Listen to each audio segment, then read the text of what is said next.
Assalamu Walaikum. In this video, how to make text transparent in PowerPoint.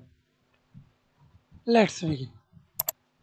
First of all, click Insert tab, use Word Art or use text box as your wish.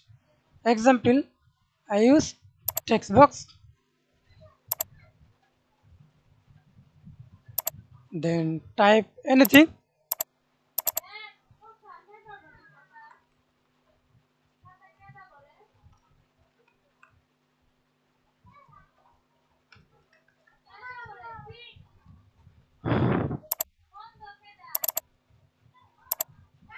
Select to the text middle, align and use text size.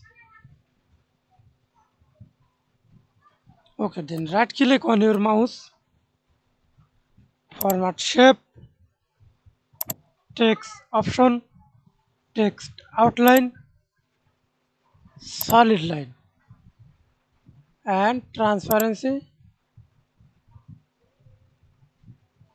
0. Text fill, series transparency opacity. You can choose your transparency. Okay. Text outline. That's it. Thanks for watching video. Please subscribe to my channel, like, comment, share.